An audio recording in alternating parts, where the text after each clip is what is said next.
Today's video is going to have more of a serious tone.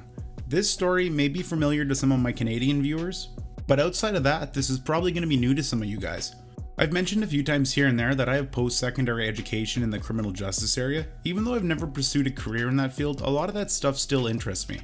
This story today itself is pretty gruesome, I'll be honest. I'm not trying to ride the shockwave value here though. What happened here actually brings to light a much larger issue, and that's how juvenile and broken the Canadian justice system can be. I'm actually going to do a few videos on this subject. So get ready, this video isn't going to be for the faint of heart. Today I'm going to tell you about Vince Li, Canada's Greyhound killer.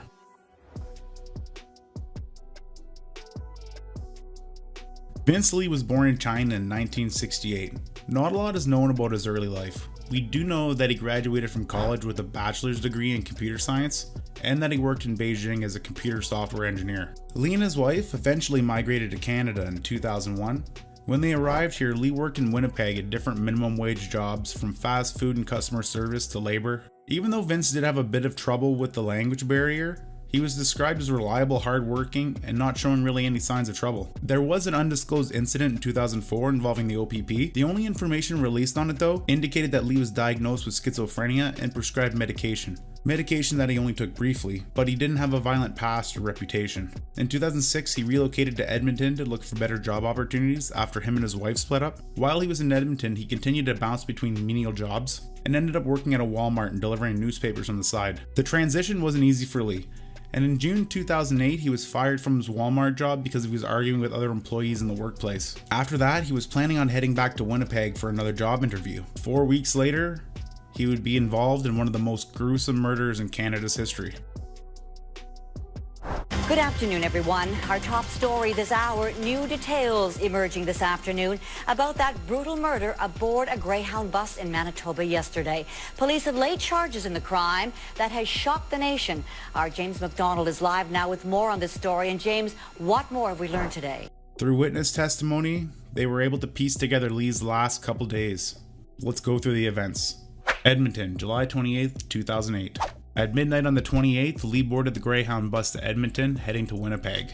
6 p.m. the next day, there was a stop at Erickson, Manitoba, and Vince, in a completely random act, decided to get off the bus and wait for the next one. He would have to wait and continue his trip on the next bus that came by, bus 1170. In Li's own words, he said that God told him to get off the bus and wait. While he was in the small town, witnesses reported that they seen Li sitting on a bench next to a grocery store at 3 a.m., quietly staring into the distance all by himself. Li sat there and waited all night by himself in the small township. The next time he was seen was in the early morning hours when he took out his laptop and put a small for sale sign on it for $600. It was later learned that he sold the laptop to a 15-year-old boy who was just passing by for $60. It's almost like Vince knew he wasn't going to need it anymore.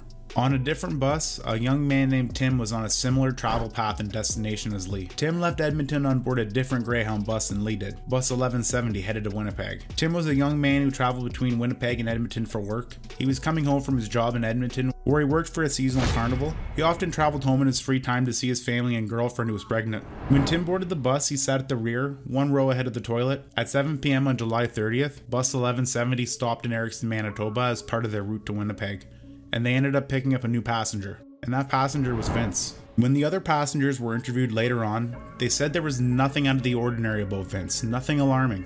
He sat in the front very quietly and motionless for over an hour as the bus came closer to its destination. When the bus came to one of its last scheduled rest stops just outside of Winnipeg, Vince left the bus shortly to have a cigarette, and when he got back on the bus, instead of sitting in his front row seat, he moved toward the back of the bus. Carefully, he looked around at each passenger and seat before reaching the rear of the bus where Tim was sitting. Li, ignoring all the empty seats, looked at Tim. Tim acknowledged and smiled. Tim even motioned to invite him to sit down beside him, thinking he was a harmless passenger just looking for a seat. Li slowly sat down, and Tim leaned back against the window, closed his eyes, put his headphones on, and tried to relax. As the bus continued on its route, Li's behavior started to change. The whole time he was sitting there quietly, and suddenly he started to fidget. And then he started to talk to himself in Chinese. Tim was completely unaware due to the fact he was listening to music with his eyes closed, possibly sleeping. Very quickly, Vince's behavior escalated. Without warning, he pulled out a knife from his side pocket and lunged it into Tim's neck. Tim tried to fight back, but he was completely caught off guard and overwhelmed. Vince, completely calm, continued to stab Tim over and over again while the terrified passengers screamed for the bus to stop.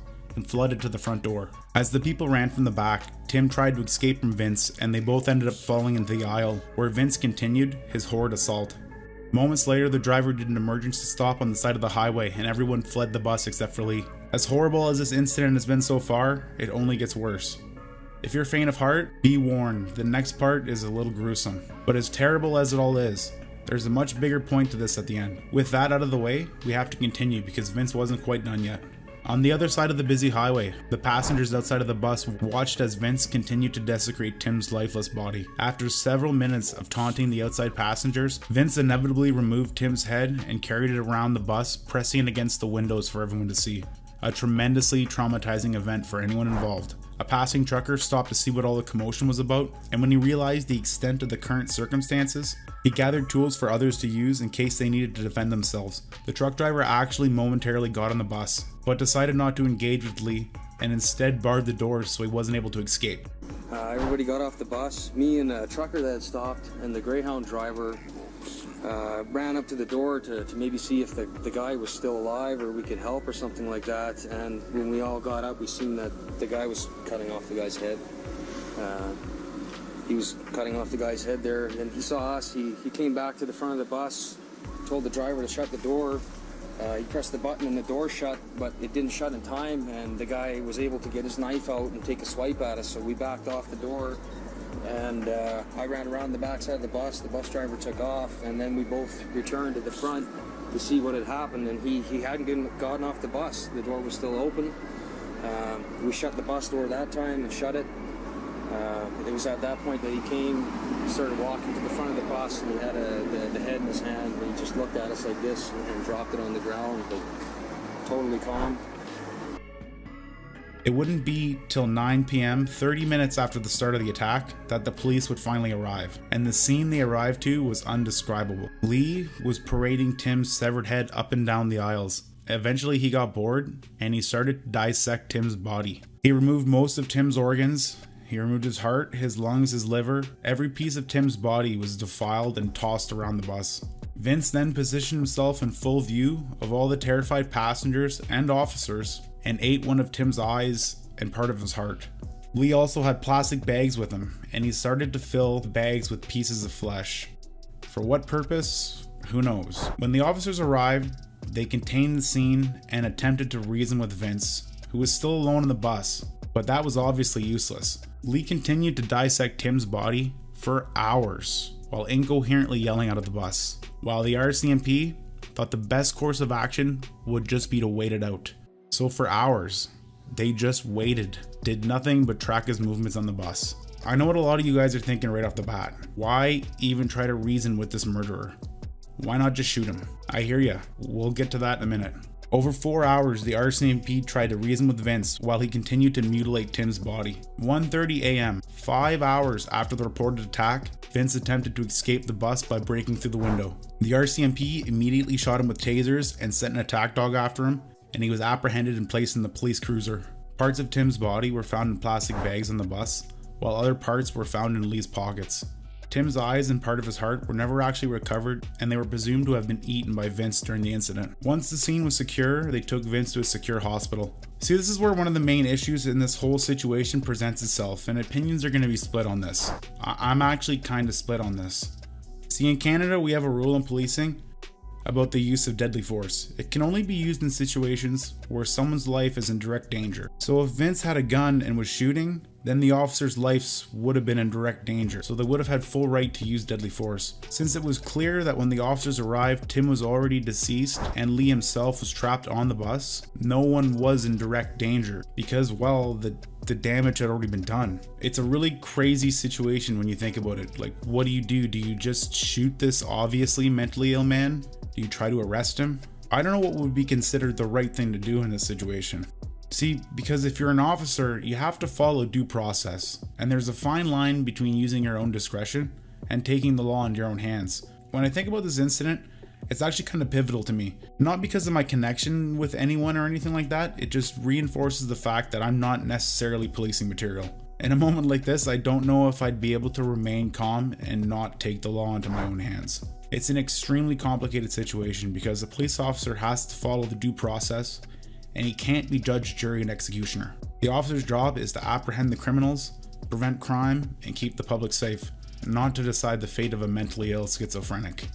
A lot of people give Americans shit for their lax gun laws, but it really makes me wonder if this situation would have unfolded differently if it took place in the States. Having strict gun laws can seem beneficial to the safety of the whole country, but at the cost of your own personal security. If this happened in the States, it might have went completely different if one of the passengers was carrying a handgun for protection. Maybe Tim could have been saved. Then again, maybe it could have just gotten worse. Who knows in the end? Those are just what ifs. And sadly, nothing can reverse the damage already done. It's a horribly complicated situation, and regardless of the outcome faced, nothing will be able to bring Tim back. And the only thing that can be done is to prevent this from happening again, and try to give the family and passengers affected some kind of justice and closure in this situation. The main reason I'm talking about this is because it bleeds into the next much more serious issue involved here, the Canadian justice system. One of the main problems was how fast Vince moved through the justice system. This is one of the first times in a while that Canada was getting an international spotlight for this, and it brought to everyone's attention the extremely complicated issue of long-term criminal responsibility for the mentally ill. And the reason why this is such an important issue, because as of February 2017, Vince Li, the Greyhound bus killer, is a free man walking the streets in Manitoba. He was granted an absolute discharge. Take that in. There are no legal obligations or restrictions on this man. Nothing. They even helped him change his name. One of the most gruesome, horrendous murderers that Canada has ever seen is walking free. After he was apprehended, he was held for 8 months until his trial commenced in March. Vince ended up pleading not criminally responsible, and the psychiatrist said that Li had a psychotic break. He said Li performed the attack because God's voice told him Tim McLean was a force of evil and he was supposed to execute him. The preceding judge accepted the diagnosis and ruled that Li was not criminally responsible for the killing, and with that he was sent to a mental health center for treatment. By 2011, they started to give him freedoms because he seemed to be improving and taking his medication under a controlled environment. 5 years later, he was deemed not a risk to the public and granted an absolute discharge. There are people in jail right now for marijuana possession that have had much more harsher punishments than Vince. I personally have a huge problem with how this whole incident went down. To me, the real important issue is not whether Li was mentally responsible or aware of his actions, even though you can argue to some degree that there seems to be a bit of premeditation, like how he packed knives in plastic bags and how he wanted an officer to shoot him, similar to suicide by cop. Regardless, to me, the damage was already done. The biggest priority shouldn't have been whether or not Li was sound of mind and how to treat his illness. The act was so violent and gruesome that the main priority should have been ensuring that everything can be done to possibly prevent this from happening again. And if that involves locking Li up for the rest of his life, then that should have been done. Rehabilitation is an important aspect of the justice system, but it's not 100%. No amount of therapy or medication can guarantee that Vince won't snap again. We all know he's capable of horrible things. We know he has a mental illness. The mental illness is one that we don't fully understand. That in itself makes him a danger to himself and others, and they want to take the chance and put him back in public? To me, it's just not worth it. It's a stupid gamble, and the risk vastly outweighs the reward. Not to mention, it's a complete injustice for Tim and his family, along with the passengers. He should be held responsible for it. He still did it. Whether he was in his right frame of mind or not, he still did the act. There was nobody else on that bus holding a knife. What Li did and what he's capable of doing makes him a danger to society, and we shouldn't take chances in situations like this. Rushing him through the social justice system and prioritizing rehabilitation over prevention was a huge mistake in the wrong direction. They didn't take the whole scope of the situation in. He was rushed through the system so fast that many things were overlooked and not thought out. From trial to his release years later, Tim's family and even the other passengers aboard the bus never had any input. They were never asked to testify. They were never included in the review and release process. They were basically forgotten about, which is wrong because even though Tim was the victim in all this, there was lasting effects on everyone involved. The truck driver and bus driver both had to quit their jobs because of PTSD. Another one of the witnesses was a young mom, and after the attack, she had a mental breakdown and lost her kid. Even some of the officers were affected. A year after the incident, one of the responding officers was found dead with a self-inflicted gunshot wound. He suffered severe PTSD and anxiety after the event. I don't know what Tim would have wanted, but I think it's safe to say that the bare minimum that should have been done for him was to ensure that his child and family could find some kind of closure in this situation. And I don't see how that's even possible, knowing that Vince is walking free with zero repercussions. It's like they just took a ticking time bomb and put it back into society. The last thing I'm going to leave you guys with is something to think about. If Vince snaps and this does happen again, whose fault is it? The severely mentally ill murderer set free, or the failed court and rehabilitation system that let him out into public? See you guys next upload.